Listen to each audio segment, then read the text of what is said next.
Oh my God, I so not expected this, bro. तो भाई international break चल रहा है, तो ये चीज तो हम सब लोगों को पता ही थी कि मीडिया सोर्सेस किसी ना किसी चीज को मिल्क करने के लिए बहुत ऊटपटांग रूमर्स निकालेंगे। लाइक हम सब लोग ये चीज एक्सपेक्ट कर रहे थे। नथिंग न्यू इन दैट, हम लोग इस चीज के आदी हैं। लेकिन पिछले 24 घंटे के अंदर जो चीजें हुई हैं related to Barcelona, Messi, Bartomeu, El Mundo and what not, भाई these things are mind blowing. Like जो चीज मैं इस वीडियो में डिटेल में कवर करने वाला हूं, प्रॉब्ली तुम लोगों को जिन चीजों के बारे में आइडिया नहीं भी था तुम्हें वो भी लग जाएगा इस वीडियो को देख के। बट ये जो कुछ भी हुआ है पिछले 24 घंटे के अंदर, जब वो एक मीम से, एक फॉल्स न्यूज से एक ग्रेट लेवल पे पहुंच चुका है, जहां से Messi coming back to Barcelona भी एक बहुत बड़ा आर्ग्यूएबल क्वेश्चन बन जाता है। At the very same time Barcelona as a institution, Messi as a individual, बहुत सारी चीजों पे सवाल उठेगा इन सारी सिचुएशंस के बाद। तो भाई एल मुंडो ने कल एक बार्सिलोना से रिलेटेड आर्टिकल निकाला named Barca leaks the secret archives of the club part 1। ठीक है, अब इस चीज से रिलेटेड हम ऑब्वियसली इसकी डिटेल में बात करेंगे, इसके अंदर क्या लिखा हुआ है। बट अगर ये चीज सही प्रूव होती है और अगर ये चीज गलत प्रूव होती है तो इसके बहुत डिफरेंट इंप्लीकेशंस होने वाले हैं फॉर बार्सिलोना एंड मेसी। अब इस सब के अंदर एंटर होने से पहले मैं तुम लोगों को बताना चाहूंगा कि बार्सा गेट इन्वेस्टिगेशन क्या है। तो में से जिन लोगों को नहीं पता कि बार्सा गेट क्या है, तो वो एक नाम है जो कि दिया गया है टू द इन्वेस्टिगेशन जो बार्टिमेओ के खिलाफ चलाई जा रही है। उससे जितनी भी चीजें बुरी की थी while in charge for Barcelona, वो सारी चीजों से रिलेटेड, चाहे वो हायरिंग, ऑनलाइन वेंचर्स हो, प्लेयर्स के खिलाफ कुछ नैरेटिव चलाना हो, बार्सिलोना एज अ क्लब के खिलाफ कुछ नैरेटिव चलाना हो ताकि उसकी खुद की पब्लिक इमेज हाई रहे। Eight the very same time जो उसने फाइनेंशियल स्कैंडल्स करे है बार्सिलोना, वो सारी की सारी चीजें इस इन्वेस्टिगेशन के अंदर इंक्लूडेड है। तो कल एल मुंडो ने एक आर्टिकल पब्लिश करा जिसके अंदर उसने ये क्लेम करा कि ये बार्सा गेट इन्वेस्टिगेशन से रिलेटेड जो सीक्रेट डॉक्यूमेंट्स है वो सारे उसके पास है, एंड उसको लेके उसने कुछ चीजें पब्लिश करी। इन सारी लीक्स के अंदर एक बहुत बड़ा part was related to Messi and Barcelona, कि कैसे मेसी बार्सिलोना से जाने से पहले उसकी बहुत ज्यादा आउटरेजेस डिमांड्स थी। एंड अगर ये चीजें, जो कि आगे ऑब्वियसली हम पढ़ेंगे कि वो क्या क्या डिमांड्स थी, इसमें बार्सिलोना का क्या रिप्लाई आया, ये सारी चीजें हम डिस्कस करेंगे। लेकिन अगर मैं तुम लोगों को बता दूं कि कुछ टाइम पहले बार्टिमेओ के इंटराज से जो भी उसको जुडिशियली वगैरह जो सपोर्ट कर रहे थे, उनकी तरफ से ये क्लेम था कि बार्सिलोना के बड़े बड़े प्लेयर्स को एक्चुअली में ये स्कैंडल के बारे में पता था and they were just trying to take a financial benefit out of all this. तभी वो लोग, हम लोग देखें कि बार्सिलोना के जितने भी अभी प्लेयर्स हैं, चाहे वो बुस्केट्स हो, चाहे वो पीके हो, जॉर्डी एल्बा हो, इन सारे प्लेयर्स को एक आइडिया था। लेकिन बार्टिमेओ की तरफ से एक एलिगेशन लगाई गई थी कि ठीक है भाई, उन लोगों को भी आइडिया था, हम अकेले नहीं थे, एंड वो सब लोग इस चीजों का फायदा उठा रहे थे। तो यहां पे शुरू होता है इस आर्टिकल का एक पार्ट जिसके अंदर है कि Lionel Messi's demand to renew his Barcelona contract in July 2020, 10 million का साइनिंग बोनस, ठीक है, उसके बाद 10,000 तक उसका रिलीज क्लॉज गिरा देना, जो कि एक्चुअली में 1 बिलियन यूरो है, उसे 1 बिलियन से 10,000 यूरो कर देना। A private box at the camp new for his and Suarez family, Suarez और उसकी फैमिली के लिए एक स्पेशल बॉक्स होना चाहिए कैंप न्यू के अंदर, ठीक है। A salary increase in 2022 with 3% interest to compensate the deferred wages, यानी उसके कोई भी वेज जो भी डेफर्ड रखी जा रही है या फिर अगर फ्यूचर में रखी जाती है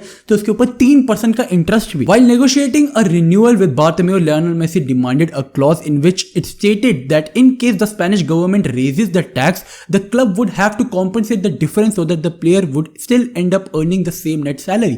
इसका मतलब ये कि मेसी को जो भी नेट सैलरी मिल रही होती है उसे नए कॉन्ट्रैक्ट के अकॉर्डिंग, अगर उसके बाद स्पेनिश गवर्नमेंट अपना कोई टैक्स वगैरह बढ़ाती है तो जितना भी बढ़ाया जाएगा टैक्स वो एक्चुअली में बार्सिलोना को पे करना पड़ेगा, ताकि मेसी को at the end same salary मिले जो उसने इनिशियल कॉन्ट्रैक्ट में साइन करी थी। Messi's एंटराज broke negotiation with Barcelona over a contract renewal in July 2020 when the club refused to lower his release clause to 10,000 euro and give him a signing bonus of 10 million euro।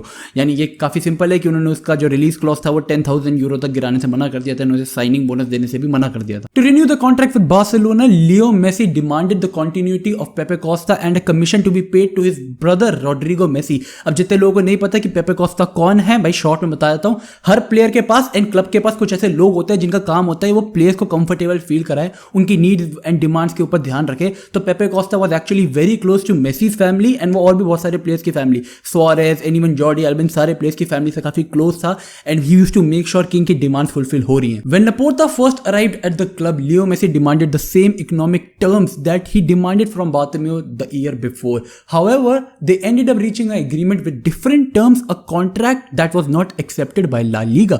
अब ये चीज हम लोगों को शायद पहले से ही पता है कि हाँ भाई एक म्यूचुअल एग्रीमेंट हो गया था बिटवीन बार्टिमेओ एंड मेसी, लेकिन क्योंकि ला लीगा ने वो चीज अलाउ नहीं करी, Messi ended up leaving Barcelona. अभी मैंने तुम्हें जो डिमांड्स दिखाई थी वो एक्चुअली में वो कंप्लीट डिमांड्स भी नहीं है, तो एल मुंडो ने अपने आर्टिकल के अंदर कवर करी है फ्रॉम मेसी साइड। उसके अंदर क्लेम किया जा रहा है कि मेसी एक प्राइवेट जेट मांग रहा था एवरी क्रिसमस, जो उसकी फैमिली को अर्जेंटीना लेके जाती फॉर सेलिब्रेशन फॉर क्रिसमस। और जो भी पेंडेमिक के टाइम पे जो सारे प्लेयर्स ने जो कट्स लिए थे, मेसी चाहता था कि उसने जो कट्स लिए हैं वो उसे वापस दे दिए जाएं। तो ये काफ़ी एक्चुअली में नेक्स्ट लेवल क्लेम्स है, जो कि कोई भी एक फैन बेस को, किसी भी एक प्लेयर के लिए कुछ क्वेश्चनेबल आर्ग्यूमेंट्स डेवलप करेगी। अब जैसे मैंने बोला था कि इंटरनेशनल ब्रेक है, तो ऐसे रूमर्स हम सब लोग एक्सपेक्ट ही कर रहे थे कि भाई आते रहते हैं, आए दूसरे दिन ऐसे रूमर्स आते रहते हैं। लेकिन Barcelona this time decided to issue a official statement related to all these leaks, and this is where things get very interesting. तो ये वो स्टेटमेंट है जो बार्सिलोना ने रिलीज करा related to all those leaks and claims made by El Mundo. अब usually ये कोई भी क्लब तब तक नहीं करता जब तक एक्चुअली में जो लीक्स किए जाते हैं या वो कुछ नेक्स्ट लेवल गलत ना हो या नेक्स्ट लेवल सही ना हो। अब इसके अंदर जैसा कि बताया गया कि it actually includes the documents and the emails from the possession of Barça gate investigation, जैसे तुम लोग यहाँ पे पढ़ सकते हो। एंड और ये भी बात लिखी गई है कि जो ये इन्फॉर्मेशन एंड डॉक्यूमेंट्स है that have not been shared with the parties, यानी ये या तो बार्सिलोना या बार्टोमेओ, जो भी किसी एक साइड की तरफ से ये एक्चुअली में डॉक्यूमेंट्स शेयर किए गए हैं टुवर्ड्स द कोर्ट, या फिर ये प्रोसीडिंग्स के अंदर ये चीज़ें डाली गई हैं एंड एक्चुअली में अभी दोनों पार्टीज के बीच में शेयर नहीं हुए हैं। तो या तो बार्सिलोना ने अगर ये चीज़ें कोर्ट में प्रूव करी हैं तो ये चीज़ें अभी बार्टोमेओ की साइड को नहीं पता, और अगर बार्टोमेओ ने ये चीज़ें कोर्ट में डाली है तो ये बार्सिलोना की साइड को नहीं पता। अब इस पूरे स्टेटमेंट के अंदर बार्सिलोना ने कहीं ये चीज़ स्पेसिफाई नहीं करी कि ये सारे डॉक्यूमेंट्स एक्चुअली में सही हैं या ये डॉक्यूमेंट्स एक्चुअली में गलत है। उन्होंने बस ये बोला है कि जो एक्चुअली में क्लेम किया गया एल मुंडो के द्वारा कि ये डॉक्यूमेंट्स उस सारी प्रोसीडिंग्स के हैं, बट बार्सिलोना क्लेम कर रही है कि भाई देखो हमने तो एक्चुअली में पार्टीज के बीच में चीज़ें शेयर ही नहीं हुई है, एंड एल मुंडो ये चीज़ क्लेम कर रही है कि they have a very big access to all this documentation. तो उन्होंने जो भी चीज़ें पब्लिश करी है अंडर दैट क्लेम, उसके रिगार्डिंग ये कंप्लेन करने वाले and they are going to go legal action on them. तो भाई दिस इज एक्चुअली ह्यूज, क्योंकि बार्सिलोना का ये स्टेटमेंट पढ़ के तो तुम जस्टिफाई नहीं कर सकते कि एल मुंडो के द्वारा किए गए लीक्स वर ट्रू और नॉट। बट ठीक है, अगर तुम यहाँ पे बोलोगे कि चलो भाई दिस इज नथिंग ह्यूज, पहले डिमांड्स की गई थी, if it is true at all, तो जो पहले डिमांड्स की गई थी वो एक्चुअली में मेसी के द्वारा वर दे आउटरेजियस, क्योंकि यहाँ पे बार्टोमेओ के द्वारा, जैसे मैंने तुम्हें पहले बताया था कि बार्टोमेओ के द्वारा स्टार्टिंग में ये चीज उठाई गई थी कि भाई देखो सारे प्लेयर्स को इतनी बड़ी बड़ी सैलरीज मिल रही है बार्सिलोना की, दे हैड एन आइडिया कि ऐसा कुछ चल रहा है हमारे क्लब के अंदर, they were trying to make a financial benefit out of it. तो वो काइंड ऑफ उसको एक सपोर्ट कर देगा। At the very same time अगर ये चीजें गलत प्रूव हो जाती है तो this is actually defamation on Lionel Messi's case. तो लायनल मेसी अपनी तरफ से एक डिफेमेशन केस डाल सकता है to whichever party leaked it. El Mundo इस सब के अंदर might be spoiling things as well, क्योंकि हम लोग जैसे कि एक्सपेक्ट कर रहे हैं बार्सिलोना फैंस कि नेक्स्ट ईयर हम लोगों को मेसी रिटर्निंग टू बार्सिलोना देखने को मिलेगा, but now with all these things happening वो चीज भी तुम्हें एकदम गायब होती दिखेगी। तो भाई all this is actually huge, क्योंकि इनमें से कोई भी चीज अगर सही गलत कुछ भी निकलती है तो जो भी इन्वॉल्व पार्टीज होगी उनके लिए एक्चुअली में ड्रैग आउट हो जाएगा पूरा कोर्ट के अंदर यार कि सारा सिनेरियो क्या चल रहा है। बार्सिलोना एज अ क्लब के लिए ये चीजें बिल्कुल अच्छी नहीं है कि उनकी जो सीक्रेट डॉक्यूमेंट्स है वो लीक किए जा रहे हैं। अब यहाँ पे सबसे रिलेटेड एल मुंडो के खिलाफ एक लीगल एक्शन बिल्कुल चलाया जाएगा, लेकिन उसका रिजल्ट क्या होता है वो बहुत को डिपेंड करेगा। तो भाई सारी सिचुएशन के ऊपर, इन सारे रूमर्स के ऊपर, आर्टिकल्स के ऊपर तुम्हारा क्या सोचना है, तुम्हारा क्या मानना है, ये मुझे कमेंट सेक्शन में जरूर बताना।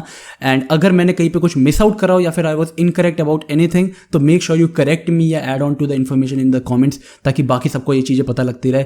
Because I tried my best to be as accurate as possible and I tried to go down to the details as well, and this is actually going to get ugly with time. क्यों? क्योंकि ये जो सारा return of Messi एक dream था, ये सारी चीजें थी, this is actually just a small part which is going to get affected. Messi Barcelona का इतना बड़ा लेजेंड होते हुए अगर इतनी प्राइवेट चीजें between the club and the player get leaked तो भाई वो चीज़ों को बहुत ज़्यादा अगली बना देता है, क्योंकि यहाँ पे हम लोगों को एक्चुअली में नहीं पता कि ये लीक्स किसके एंड से हुए हैं एंड एल मुंडो किस बेसिस के ऊपर ये सारे क्लेम कर रहा है।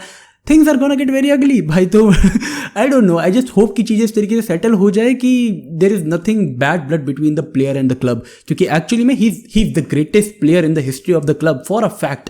तो वो चीज़ें to get spoiled just because of these leaks, just because of अ बार्टोमेओ का लीक या फिर ये सारा Barça gate scandal, that would be a very very bad thing यार। ये चीज़ें तो मतलब सापा हो जाएगा भाई। But yes, do tell me, और तुम्हें क्या लगता है सब कुछ से रिलेटेड अपने कमेंट सेक्शन में मुझे बताना। एंड बस यार, उफ भाई ये तो इंटरनेशनल ब्रेक मरवाएगा।